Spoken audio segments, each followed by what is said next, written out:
Semua Bapak, Ibu dan jamaah sekalian yang hadir pasti mencintai Nabi Muhammad.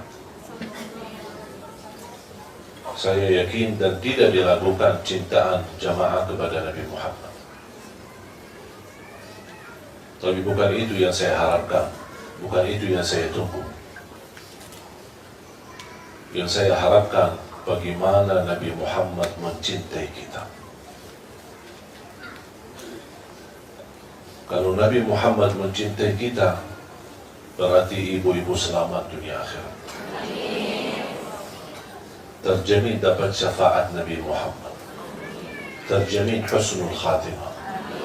Terjamin menjadi ahli surga. Karena tidak mungkin Nabi Muhammad mencintai seorang ahli neraka. Tidak mungkin Nabi Muhammad mencintai seorang yang su'ul khatimah.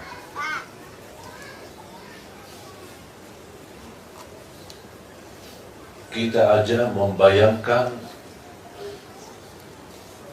sudah merasa tersentuh hati kita. Ini baru hayalan saja. Bahkan sebagian besar yang menangis. Yang saya bayangkan kira-kira gimana Mu'adz radhiyallahu anhu itu sendiri. Dia bukan menghayalkan atau membayangkan. Dia langsung bertemu dan langsung mendengar dari mulutnya Nabi Muhammad SAW. Hei Mu'adz, aku mencintaimu.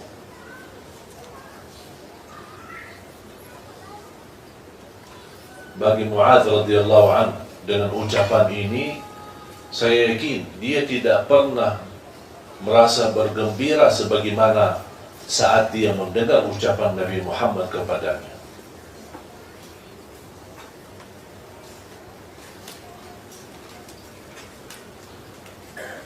Dan termasuk Mu'adz bin Jabal, salah satu sahabat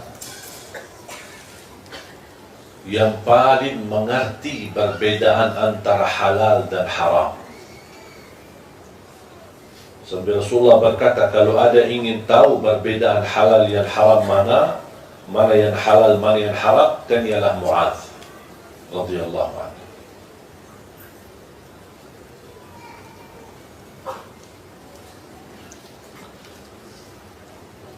Mudah-mudahan kita semua bisa bergabung bersama Nabi Muhammad di hari kiamat.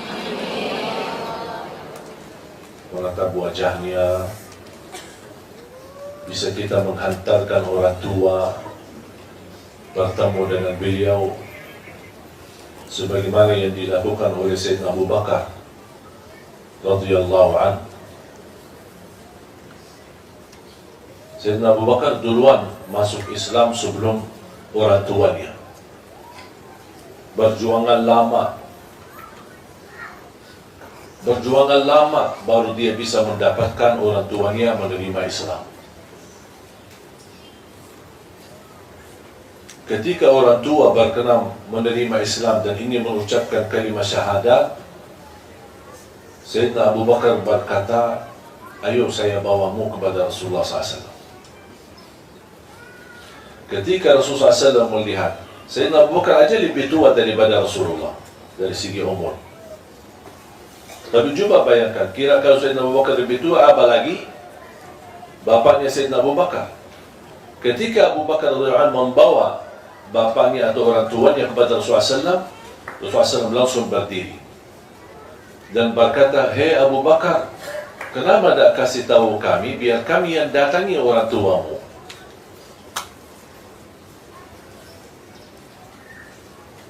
Apa jawab Sayyidina Abu Bakar?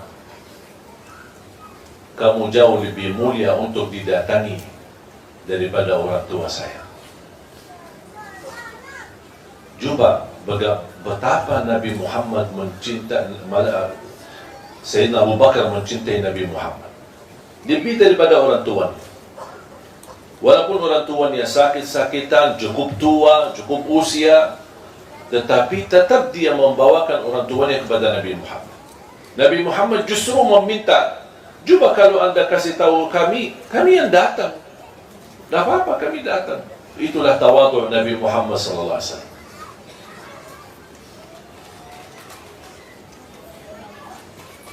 Belum lagi cintaan Rasulullah SAW kepada Siti Khadijah. Jangan kepada Siti Khadijah sendiri, bermulia akhlaknya Nabi Muhammad bersama kawan-kawannya, teman-temannya. Siti Khadijah, Rasulullah SAW sangat luar biasa mulia akhlaknya demi cintaannya kepada Siti Khadijah. Sampai pernah satu saat Rasulullah SAW bersama Siti Khadijah didatangi malaikat Jibril. Rasulullah SAW berpisah sebentar, sesaat bersama malaikat Jibril, dan malaikat Jibril berkata, itu Khadijah ya? Kata Rasulullah SAW, ya Khadijah, istriku. Sesudah Rasulullah SAW menerima wahyu, malaikat Jibril menyampaikan, mohon ya Rasulullah, titip salam aku kepada Khadijah. Malaikat Jibril kirim salam kepada Siti Khadijah. Betapa mulianya Siti Khadijah. Pertama wanita yang memperjuangkan Islam di saat pertama wahyu turun. Pertama wanita yang menghabiskan hartanya untuk menolong Islam dan menolong Rasulullah SAW. Dan sebagian ulama, bahkan sebagian besar ulama berkata, kalau bukan perjuangan Siti Khadijah, kita tidak bisa kenal Islam. Fantas dapat titipan salam dari malaikat Jibril. Rasulullah ketika mendengar ada kirim salam dari malaikat Jibril, Rasulullah SAW sendiri merasa gembira, merasa bahagia. Istriku dapat perhatian. Sampai malaikat melihat Rasulullah SAW, terlihat kegembiraannya dan kesenangannya di wajahnya. Sampai malaikat menyampaikan usulan dengan penyampaian atau titipan salam kepada Siti Khadijah. Ini ada berita lagi. Sampaikan salam kepada Siti Khadijah dari Allah Subhanahu wa ta'ala.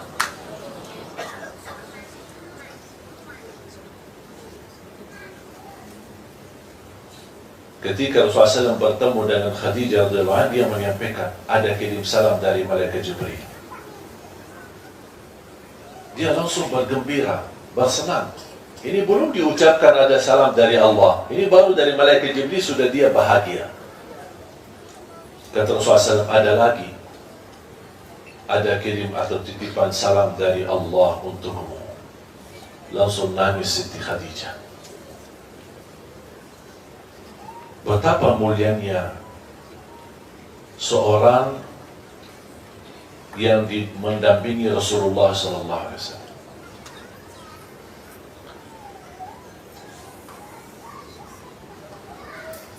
Belum lagi cerita cinta Nabi Muhammad kepada Aisyah radhiyallahu anha. Betapa luar biasa cintaan Nabi Muhammad SAW.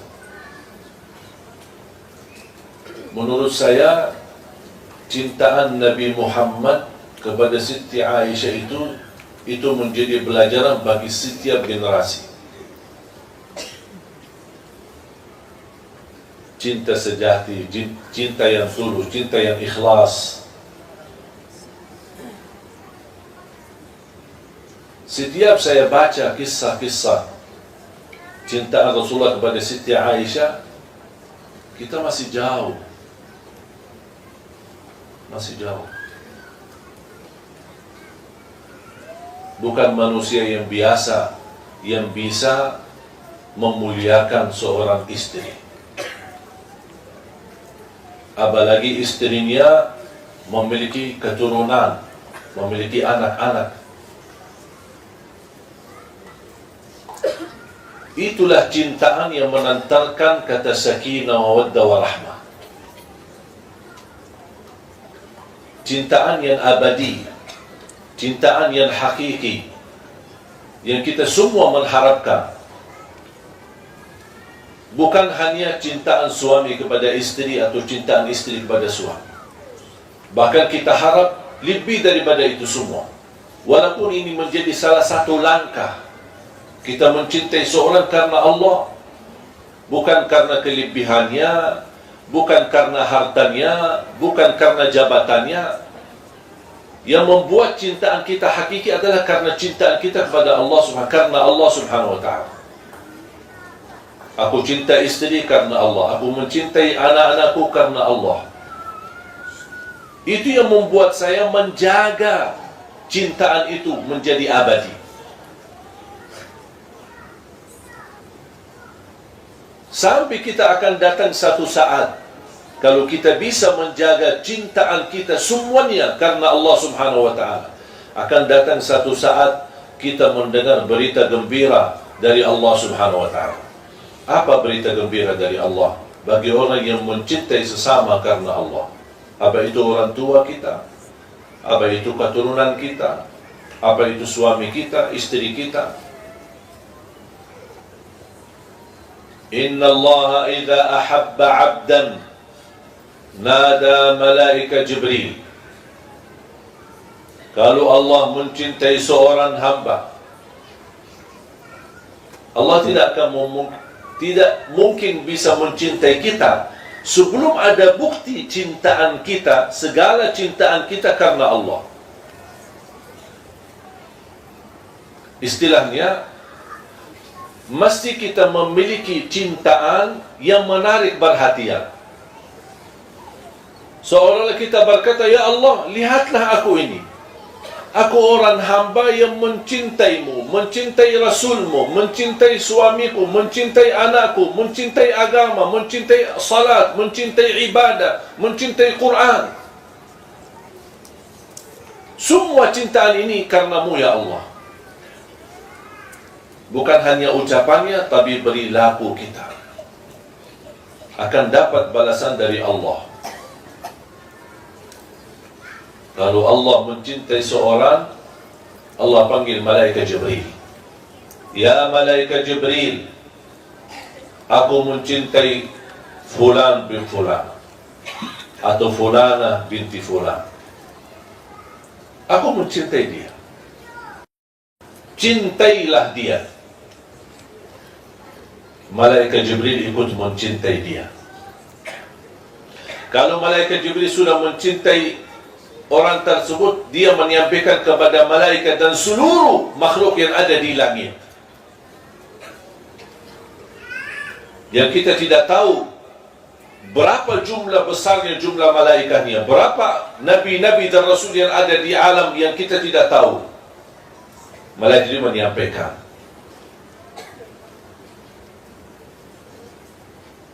hei penduduk langit, ahlus sama, ahli langit, Allah mencintai fulan bin fulan, fulana binti fulan, dan aku mencintai mereka. Cintailah kalian terhadap mereka. Disitulah dicintai oleh semua yang ada di langit. Allah mencintainya, malaikat Jibril mencintainya, dan semua hamba-hamba Allah yang ada di langit mencintai. Selepas itu, apa yang akan terjadi? Kalau ahli langit mencintai kita, akan Allah wujudkan al-qabul di muka bumi. Kemanapun kita berada, disayangi orang, disenangi orang, dihormati orang, dimuliakan orang, dimanapun kita berada, biarpun kita ke negeri asing. Dan kadang-kadang kita di salah satu tempat, misal lagi jalan sama keluarga, mungkin di tanah suci, lagi umrah atau haji, atau lagi di satu tempat, misal lagi jalan-jalan kemana, ada satu kejadian, tiba-tiba ada orang kita tidak kenal datang menolong kita, menurusi kita, menantarkan kita. Itu bukan sesuatu yang terjadi kebetulan. mudah-mudahan menjadi tanda Allah mencintai kita. Makanya Allah menghantarkan orang yang mampu menolong kita. Banyak yang terjadi di muka bumi ini, ada tanda-tandanya, tapi tidak semua bisa mengerti tanda-tanda itu.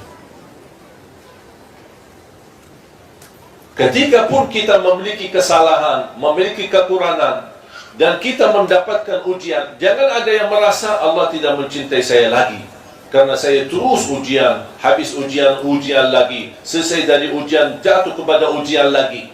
Justru itu tanda Allah masih peduli kepada kita. Yang Allah tidak pedulikan orang yang tidak pernah Allah perhatikan, menjadikan hidupnya sia-sia, menjadikan hidupnya sengsara, tidak pernah diuji, dibiarkan begitu saja. Dalam keadaan senang dibiarkan, dalam keadaan apa dibiarkan sama Allah SWT. Itu yang paling bahaya. Tapi ketika kita diuji, justru tanda itu Allah masih ingat sama kita. Allah masih ingin memberikan teguran, tapi dengan cara Allah, supaya kita bisa muhasabah diri, bisa lebih dekat. Barangkali selama ini kita lebih tergantung kepada makhluk. Allah ingin melihat kebaikan kita. Kita orang yang baik, orang yang mulia, tetapi kok kenapa selama ini masih tergantung dengan makhluk? Allah kasih ujian supaya ujung-ujungnya apa? Yang anda sebutkan bukan hei fulan, fulana, tolonglah aku, tapi tidak. Akan datang satu saat yang keluar dari hati dan ucapan lidah kita, ya Allah, tolonglah aku. Itu bisikan yang istimewa karena keluar dari tulus hati kita, ikhlas, dan itulah yang ditunggu oleh Allah Subhanahu wa ta'ala. Dan semakin mulia cintaan kita kepada Allah dan kepada segala sesuatu yang baik, kebaikan, perjuangan kepada Islam, kepada amal salih, kepada amal jariyah, kepada Al-Quran, kepada tahajud, kepada salat duha, kepada puasa sunnah, silaturrahim. Cintailah amal kebaikan, bukan karena diperintahkan, tapi kita mau melakukannya karena aku cinta mendekatkan diri kepada Allah Subhanahu wa ta'ala. Kalau kita aja dekat sama raja, atau sama orang pejabat tinggi, atau sama orang yang mulia, kita merasa berbahagia. Gimana kalau kira-kira kita menjadi orang yang dekat sama Allah? Berarti doa kita diijabah, hajat kita dikabulkan, masalah kita diangkat, apapun yang kita hadapi akan diselesaikan oleh Allah Subhanahu wa ta'ala, karena kita termasuk golongan yang dicintai Allah. Dan mungkin Allah mencintai seorang, tapi Allah membiarkan begitu saja.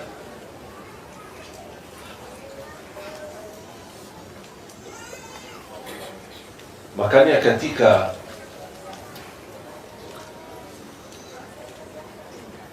saya bersalawat,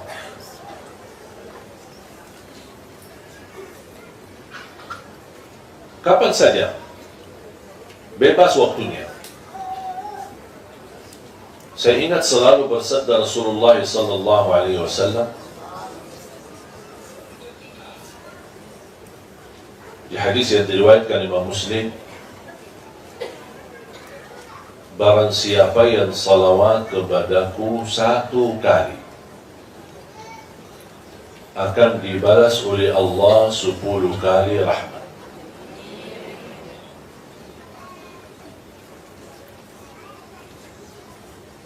Betapa kita sangat membutuhkan rahmat dari Allah. Tahu tak rahmat? Apa? Kasih sayang. Mau nggak disayangi sama Allah? Balbaniyalah salawat. Saya tidak menemukan amal saleh, apa itu baca Quran, apa itu tahajud, apa itu puasa, apa itu amal jariyah, banyak macam-macam amal saleh kan. saya tidak pernah menemukan amal saleh yang lebih istimewa menjaminkan kasih sayangnya Allah kepada kita berlipat ganda selain salawat kepada Nabi Muhammad. Semakin banyak salawat, semakin tercurah banyak kasih sayangnya Allah kepada kita. Belum lagi kita terjamin dapat syafaat Nabi Muhammad. Belum lagi nama kita dikenal Nabi Muhammad, khususnya malam Jumat dan hari Jumat. Semakin banyak salawat kita, karena itu permintaan Nabi Muhammad, berbanyaklah salawat kepadaku hari Jumat dan malam Jumat, karena salawat kalian malam Jumat dan hari Jumat Allah hantarkanlah kepada aku. Berarti kalau ada malaikat yang membawa salawat kita, karena begitu banyak salawat kita kepada Rasulullah, pasti Rasul kenal sama kita. Karena tidak mungkin malaikat berkata, ini salawat dari Indonesia. Pasti malaikat berkata, ya Rasulullah, ini salawat fulana binti fulan. Jadi nama kita dikenal sama Rasulullah. Kalau nama kita dikenal sama Rasul, jangan khawatir. Nanti Rasul bakal cari kita nanti di hari kiamat. Karena dia sering mendengar nama kita. Sering. Kenapa dia sering dengar nama kita? Karena malaikat Jibril sering mendengar salawat kita, dan malaikat Jibril yang membawa nama kita kepada Rasulullah SAW.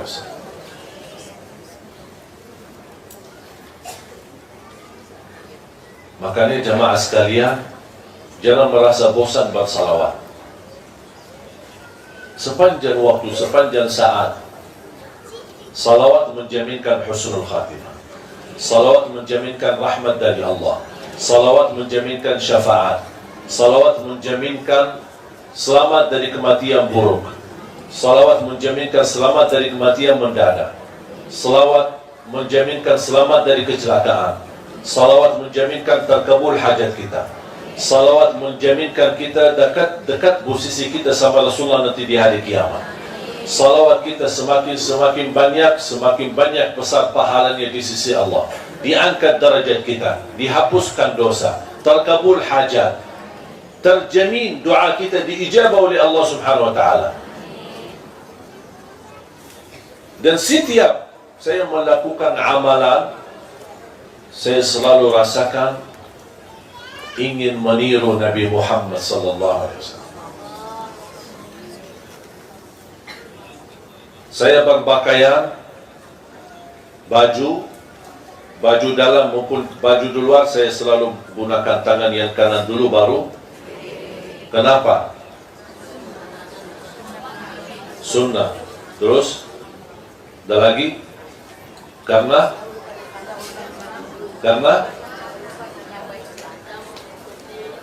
boleh. Terus apa alasan lagi?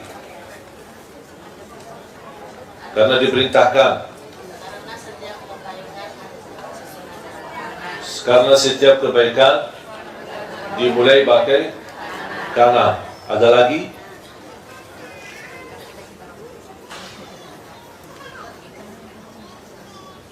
Saya harap mulai hari ini rubah pikiran itu semua. Bukan karena kanan itu sesuatu kebaikan. Segala kebaikan kita mulai pakai tangan kanan. Bukan karena itu sunnah. Bukan karena itu dianjurkan atau diajarkan. Bukan karena itu diperintahkan.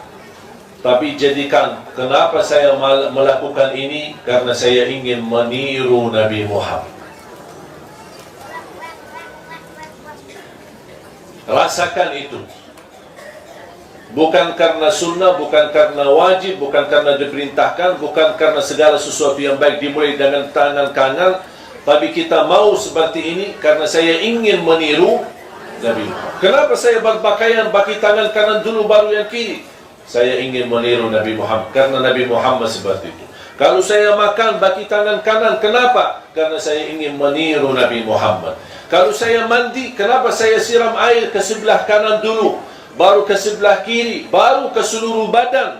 Walaupun ada di bawah syawar ketika mandi, tolong jangan langsung di atas kepalanya, tapi mulai dari Biar airnya kena ke sebelah kanan, baru geser lagi ke sebelah kiri, baru seluruh badan. Kenapa saya melakukan ini?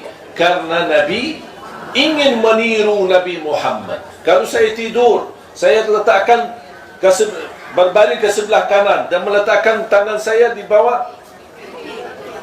Itu buat apa? Saya ingin meniru Nabi Muhammad SAW.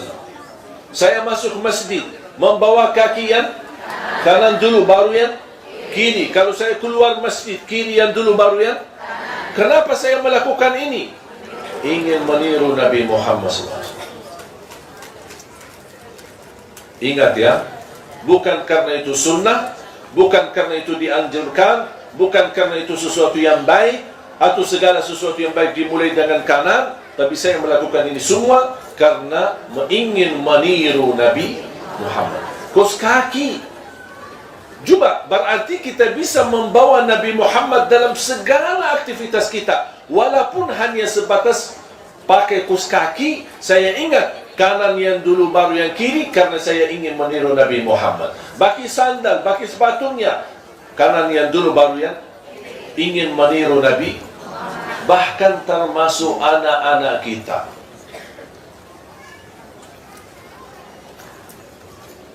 Biasanya kalau kita memberi sesuatu kepada anak kita, namanya anak-anak, kadang-kadang dia menunjukkan tangan yang kiri. Apa itu permen atau apa makanan, apa sajalah. Betul? Sering terjadi itu, anak-anak selalu menggunakan tangan yang kiri. Dan kita berkata apa? Mana tangan yang manis? Betul? Atau mana tangan yang bagus? Mana tangan yang baik? Boleh nggak kita rubahkan istilah mulai hari ini? Kalau anak kita mau ambil sesuatu, kita berkata, mana tangan yang dicintai Nabi Muhammad?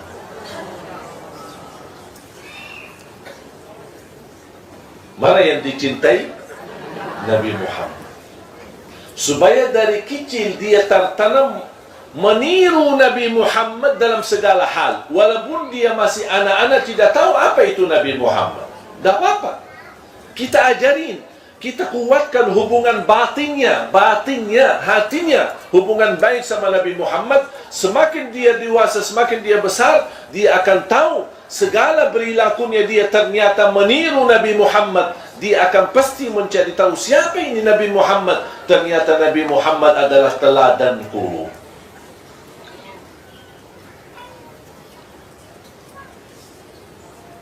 Kira-kira bisa?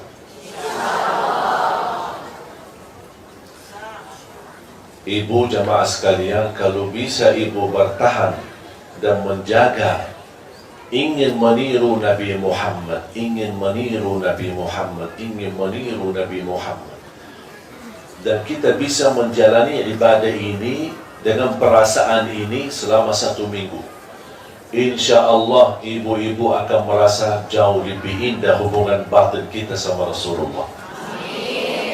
Akan terasa ketika kita bersalawat, ya Allah, selama ini saya salawat, tapi kok kali ini kok rasanya beda. Karena sudah ada ruh kita yang bersambung dengan ruh Nabi Muhammad SAW. Siapa yang tidak mau ruhnya langsung bersambung kepada Rasulullah? Siapa yang tidak mau nyawanya, batinnya, hatinya bersama Rasulullah SAW? Makanya kita wujudkan Rasulullah dalam hati kita, dalam kehidupan kita sehari-hari, kemanapun kita pergi. Apalagi melalui banyak salawat.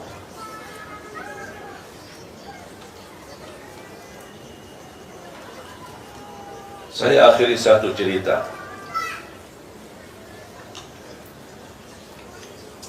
Betapa Nabi Muhammad tidak pernah lupa sama kita.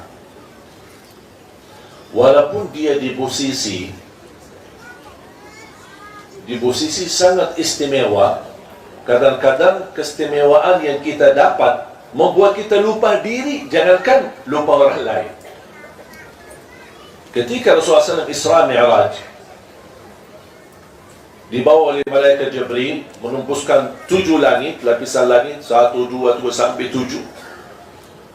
Di langit yang ke-7 bertemu dengan Nabi Ibrahim, bersandar di Baitul Ma'mur. Apa itu Baitul Ma'mur? Kaabahnya langit. Karena ada Kaabah di langit, ada Kaabah di bumi. Dan posisi Kaabah di langit sama persis di atas Kaabah yang di bumi. Dan di Kaabah yang langit ini yang ditawafi oleh malaikat. Sekali tawaf 70,000 malaikat. Nabi Ibrahim bersandar kepada Baitul Ma'mur. Nabi Muhammad melihat. Dan setiap 70,000 malaikat selesai tawaf, bergiliran kan ada malaikat lain. Mereka geser, malaikat 70,000 lagi malaikat baru tawaf. Yang sudah tawaf pertama menunggu gilirannya, kata Nabi Muhammad SAW, yang sudah bertawaf tidak berkesempatan lagi tawaf lagi sampai hari kiamat.